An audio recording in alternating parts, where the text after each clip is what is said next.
ಆದರೂ ನಾನು ತಲೆ ಕೆಡಿಸ್ಕೊಂಡಿಲ್ಲ, ಸುಮ್ಮನೆ ಇದೆ. ನಾನು ಅರ್ಬಲಲ್ಲಿ ಮಾಡಿದೆ, ಹಂಗಾಗಿ ಇಷ್ಟ ಇರಲಿಲ್ಲ. ನನ್ನ ಮಗಳು ನೆಟ್ವರ್ಕಲ್ಲಿ ಮಾಡಿದ್ಲು, ಹಂಗಾಗಿ ಸುಮ್ಮನೆ ಅಂದ್ಕೊಂಡಿದ್ದೆ. ನಾರಾಯಣ ಸ್ವಾಮಿ ಅವ್ರ ನಂಬರ್ ಸಿಕ್ಕಿ ಇವ್ರು ಫೋನ್ ಮಾಡಿದ್ಮೇಲೆ ಎಲ್ಲ ಬಗ್ಗೆ ಹೇಳಿದ್ರು ನನಗೆ.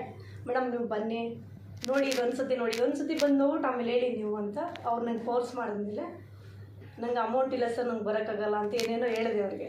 ಆದರೂ ಸರ್ ಮೇಡಮ್ ನಾನೇ ಅಡ್ಜಸ್ಟ್ ಮಾಡ್ತೀನಿ ಬನ್ನಿ ಅಂದರು. ನಾನು ಅವ್ರನ್ನ ನೋಡಿಲ್ಲ, ಅವ್ರು ನನ್ನ ನೋಡಿಲ್ಲ, ಬರೀ ಫೋನಲ್ಲೇ ಕಂಟೆಂಟ್ ಆಗಿದ್ದು. ಇವರು ನನಗೆ ಕಂಟೆಂಟ್ ಆಗಿದ್ದು ಮಂಜುಳಾ ಮೇಡಮು, ಇವರು ಲೂಸ್ ಸಿಸ್ಟರು. ಅವ್ರು ಹೇಳಿದ್ಮೇಲೆ ನಮ್ಮ ಚಿಕ್ಕಮ್ಮ ಅವ್ರಿಗೆ ಕೊಡಿಸ್ತೇನೆ ನಾನು, ಮೈಸೂರಿಗೆ ಕರ್ಕೊಂಡೋಗಿ. ಅವರು ತುಂಬ ಒಂದು 9 ವರ್ಷದಿಂದ ಹಾಸಿಗೆಯಲ್ಲೇ ಕೂತ್ಕೊಂಡಿದ್ದಾರೆ, ಎದ್ದು ಓಡಾಡೋದಿಲ್ಲ, ಎಲ್ಲ ಅಲ್ಲೇ ಆಗ್ತಾಯಿದೆ ಅವ್ರಿಗೆ. ಅವ್ರು ಕೊಟ್ಟ ಮೇಲೆ ಇವಾಗ ಪರವಾಗಿಲ್ಲ, ತುಂಬ ಖುಷಿಯಾಗಿದ್ದಾರೆ ಅವರು. ನನ್ನ ದುಡ್ಡಲ್ಲೇ ಅವ್ರಿಗೆ ಕೊಡಿಸ್ತಾರೆ. ಅಲ್ಲಿಂದ ಆಮೇಲೆ ನಮ್ಮ ಅಕ್ಕ ಇದ್ದಾರೆ ಚಾಮರಾಜನಗರದಲ್ಲಿ, ಅವ್ರಿಗೆ ಸುಮಾರು 9 ವರ್ಷದಿಂದ ಮಂಡಿ ಕ್ರಾಚಸ್ ಆಗಿದೆ. ತುಂಬ ಹಾಸ್ಪಿಟ್ಲ್ಗಳಿಗೆಲ್ಲ ತೋರಿಸಿದ್ದಾರೆ. ಲಾಸ್ಟ್ ಡೆಡ್ ಎಂಡಲ್ಲಿ ಆಪ್ರೇಷನ್ ಮಾಡಿಸ್ಲೇಬೇಕು ಅಂದಾಗ ನನ್ನ ಮಗಳು ಡಿಸೈಡ್ ಮಾಡಿದ್ಲು, ಇಲ್ಲಿಗೆ ಬಂದಿದ್ದಾಳಮ್ಮ ನಾವೇ ಮಾಡಿಸ್ತೀವಿ ಅಂತ. ನಮ್ಮ ಅಕ್ಕ ಅರ್ಬಲಲ್ಲಿ 1.5 ಲಕ್ಷ ಖರ್ಚು ಮಾಡಿದ್ದಾರೆ. ಅವ್ರಿಗೆ ಮಂಡಿ ನೋವು ಹೋಗಿಲ್ಲ, ತುಂಬ ಕಷ್ಟಪಡ್ತಾನೆ ಇದ್ದರು. ಇವಾಗ ನಾನು ಹೇಳಿದೆ, ನಮ್ಮ ಸಿಸ್ಟರ್ ಹೇಳಿದ್ದಾರೆ, ಮಂಜುಳಾ ಮೇಡಮ್ ಅವರೆಲ್ಲ ತೊಗೊಂಡು ಬರ್ತಿದ್ದಾರೆ ಅಕ್ಕ, ನೀ ಇದೊಂದು ಸತಿ ನೋಡು ಅಂತ. ಅಯ್ಯೋ ಬೇಡ, ಅಷ್ಟು ದುಡ್ಡು ಕೊಡ್ಬೇಕು ಹಂಗೆ ಹಿಂಗೆ ಅಂತ ನಮ್ಮ ಅಕ್ಕ ಹೇಳಿದ್ರು. ಆಮೇಲೆ ನಮ್ಮ ಮಗಳು ಹೇಳಿದ್ರು, ಅಮ್ಮ ನಿನಗೆ ಗೊತ್ತಾ ಇದೆಲ್ಲ ಅಂತ. ಇಲ್ಲ ನಂಗೆ ಹೇಳಿದ್ದಾರೆ ಎಲ್ಲ, ಇದೊಂದು ನಾವು ಚಾನ್ಸ್ ನೋಡೋಣ ಅಂಥೇಳಿ ನಮ್ಮ ಅಕ್ಕವ್ರಿಗೆ ಕೊಡಿಸ್ತು. ನಮ್ಮ ಅಕ್ಕ ಚೆನ್ನಾಗಾದರೂ ಖುಷಿಯಾಗಿ ನಾನು ಬಾಂಬೆಗೆ ಬರ್ತೀನಿ ಅಂತ ಚಾಮರಾಜನಗರದಿಂದ ಹಠ ಮಾಡಿ ಬಂದರು.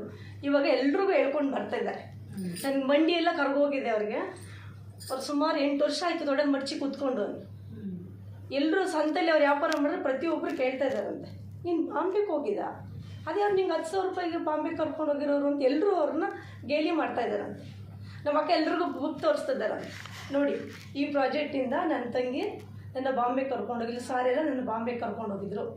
ಅಲ್ಲಿ ನಾನು ಪ್ರಾಜೆಕ್ಟ್ ತೊಗೊಂಡ್ಮೇಲೆ ನಾನು ಸಣ್ಣ ಆಗಿದ್ದೀನಿ, ತುಂಬ ಚೆನ್ನಾಗಿದ್ದೀನಿ, ನನಗೆ ಆಪ್ರೇಷನ್ ಬೇಡ, 2 ಮಂಡಿನೂ ಚೆನ್ನಾಗಿದೆ, ತುಂಬ ಖುಷಿ ಆಗ್ತಿದೆ. ನನಗೆ ಆ ಪ್ರಾಜೆಕ್ಟ್ ಬೇಕು, ನಿಮಗೆಲ್ಲ ಬೇಕು ಅಂತಂದರೆ ನನ್ನ ಜೊತೆ ಬನ್ನಿ. ನನ್ನ ಸಾರ್ಗಳಿದ್ದಾರೆ, ನನ್ನ ತಂಗಿ ಇದ್ದಾರೆ, ನಂಬರ್ ಕೊಡ್ತೀನಿ, ಈ ಬುಕ್ಕಲ್ಲಿ ನೋಡಿ. ನೀವು ಆರೋಗ್ಯವಾಗಿರ್ತೀರ, ಚೆನ್ನಾಗಿರ್ತೀರ. ಆರೋಗ್ಯ ಚೆನ್ನಾಗಿದ್ದರೆ ಇವತ್ತು ಚೆನ್ನಾಗಿದ್ದೀನಿ, ನನ್ನ ಮಂಡಿ ಚೆನ್ನಾಗಿದ್ದಕ್ಕೆ.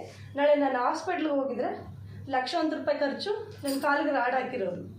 ಅಷ್ಟು ಕಷ್ಟ ಆಗಿತ್ತು ನನಗೆ ಅಂತ ಹೇಳಿ ಸಾರ್ಗೂ ಆ ಕಷ್ಟನ ಸೇರ್ ಮಾಡ್ಕೊಂಡು ಬಸ್ಸಲ್ಲಿ ಹತ್ಕೊಂಡು ಹೇಳಿದ್ದಾರೆ ನಮ್ಮ ಅಕ್ಕ. ನನ್ನ ತಂಗಿ ಮಕ್ಕಂದ್ರೆ ನಾನು ಚೆನ್ನಾಗಿದ್ದೀನಿ ಸರ್ ಅಂತ. ಅವು ಇವತ್ತು ಒಂದು 60-70 ದಿನಕ್ಕೆ ನೀರು ಹೊಡ್ತಾರೆ, 1-1.5 ಕಿಲೋಮೀಟ್ರಿಂದ. ಅವ್ರಿಗೇನು ಅನಿಸ್ತಾ ಇಲ್ಲ. ಆವಾಗ ಅವರು ತೊಡೆ ಮುಡಿಸಿ ಕೂತ್ಕೊಳ್ಳೋಕ್ಕೂ ಕಷ್ಟ, ಬಾತ್ರೂಮ್ ಕೂತ್ಕೊಳ್ಳೋಕ್ಕೂ ಕಷ್ಟ. ಒಂದು ಸ್ಟೂಲ್ ಹಾಕ್ಕೊಂಡು ಕಾಲು ಹಿಡ್ಕೊಂಡು ವ್ಯಾಪಾರ ಮಾಡ್ತಾಯಿದ್ರು.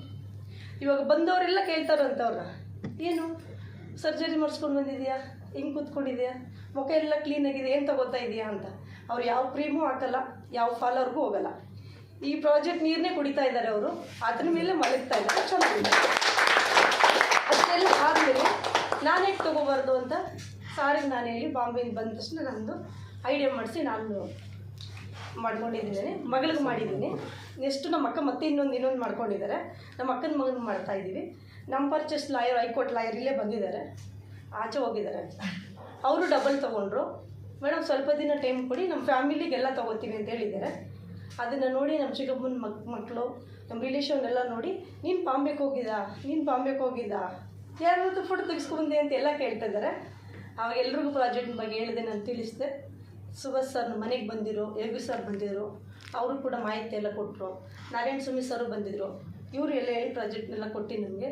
ಕವಿತಾ ಮೇಡಮ್ ಒಬ್ಬರು ಅವರು ಬಂದಿದ್ರು, ಅವರು ನಮ್ಮ ಮನೆಗೆ ಬಂದು ಎಲ್ಲ ಮಾತಾಡಿ ಹೋಗಿದ್ದಾರೆ. ತುಂಬ ಖುಷಿ ಆಯಿತು. ನನ್ನ ಮಗಳಿಗೆ ನಾನು ಹೇಳ್ತಾ ಇದ್ದೀನಿ, ನನ್ನ ಇದರಲ್ಲಿ ನೀನು ಭಾಗವಹಿಸು, ನೀನು ನೆಟ್ವರ್ಕ್ ಮಾಡಿದೆಯಲ್ವ, ನಿಮಗೆಲ್ಲ ಗೊತ್ತಿದೆ ಅಲ್ವಾ, ಆದಷ್ಟು ನಾವು ಇದನ್ನು ಮಾಡೋಣ. ನೀನು ಎಷ್ಟೇ ಸಂಬಳ ತಗೋ, ನೀನು ಏನೇ ಕೆಲಸಕ್ಕೆ ಹೋಗು, ಇದನ್ನು ಸೈಡ್ಗೆ ಮಾಡಿಕೊಟ್ಟು ನನಗೆ ಹೆಲ್ಪ್ ಆಗುತ್ತೆ ಅಂತ ನನ್ನ ಮಗಳನ್ನ ಕೇಳ್ಕೊಂಡೆ. ಆಮೇಲೆ ಅವಳು ಇವತ್ತು ಹುಷಾರಿಲ್ಲ, ಅವಳಿಗೆ ಜ್ವರ. ಆದ್ರೂ ಸಾರ್ ಹತ್ರ ಹೇಳಿದ್ಲು, ಸರ್ ನಾನು ಬರ್ತೀನಿ ಅಂತ. ಅವ್ರಿಗೆ ಮಾತು ಕೊಟ್ಟಿದ್ದೀನಿ ಅಂತ ಮಾತ್ರೆ ತೊಗೊಂಡು ಬಂದಿದ್ದಾರೆ. ತುಂಬ ಖುಷಿ ಆಗ್ತದೆ ನನಗೆ. ಯಾವಾಗಲೂ ಮಾತ್ರೆ ತೊಗೋತಾ ಇದ್ದೀನಿ. ಒಂದು 6 ತಿಂಗಳಿಂದ ಟೈಫಾಯ್ಡ್ ಜ್ವರ ಬಂತು, ಡೆಂಗು ಜ್ವರ ಬಂತು, ಆಮೇಲೆ ಥೈರಾಯ್ಡ್ ಏನು ಅದು ಬಂತು. ಇನ್ನು ಮಾತ್ರೆ ತೊಗೋತಾನೇ ಇದ್ದೀನಿ ನಾನು. ಈಗ ಪ್ರಾಜೆಕ್ಟ್ ಬಂದಮೇಲೆ ತೊಗೋಬಾರ್ದು ಅಂತ ಡಿಸೈಡ್ ಮಾಡಿ ನಾನು ನೀರು ಕುಡಿತಿದ್ದೀನಿ, ಅದ್ರ ಮೇಲೆ ಮಲ್ಕೋತಾ ಇದ್ದೀನಿ. ಏನು ಪ್ರಾಬ್ಲಮ್ ಇಲ್ಲ, ಚೆನ್ನಾಗಿದ್ದೀನಿ.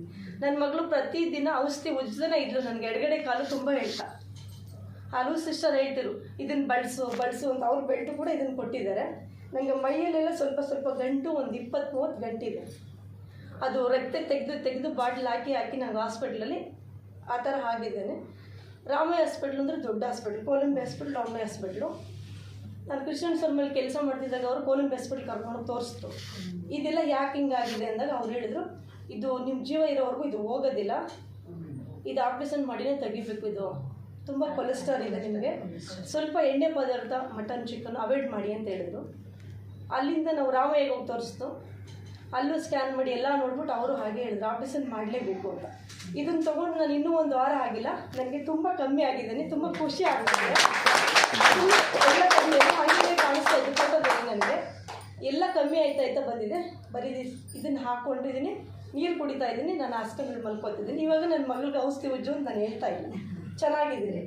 ಯೂರಿನ್ ಇನ್ಫೆಕ್ಷನ್ ಕಡಿಮೆ ಆಗಿದೆ, ಗ್ಯಾಸ್ಟ್ರಿಕ್ ಕಡಿಮೆ ಆಗಿದೆ, ಕೊಲೆಸ್ಟ್ರಾಲ್ ಕಡಿಮೆ ಆಗಿದೆ, ಮುಖ ಎಲ್ಲ ಊದ್ತಾ ಇತ್ತು, ಈಗ ಮುಖ ಎಲ್ಲ ಚೆನ್ನಾಗಿದೆ. ಎಲ್ಲ ಹೇಳ್ತಿದ್ದಾರೆ ಚೆನ್ನಾಗಿದೆ ಮುಖ ಎಲ್ಲ ಪರವಾಗಿಲ್ಲ ಇವಾಗ ಅಂತ ಹೇಳ್ತಿದ್ದಾರೆ. ಚೆನ್ನಾಗಿ ನಿದ್ದೆ ಬರ್ತಾ ಇದ್ದೀನಿ, ತುಂಬ ಖುಷಿ ಆಗ್ತಿದೆ. ಯಾರು ಹೇಳಿದ್ರು ನಾನು ಇದನ್ನು ಬಿಟ್ಟು ಹೋಗಲ್ಲ ಅಂತ ನನ್ನ 2000 ಬಂತಲ್ಲ.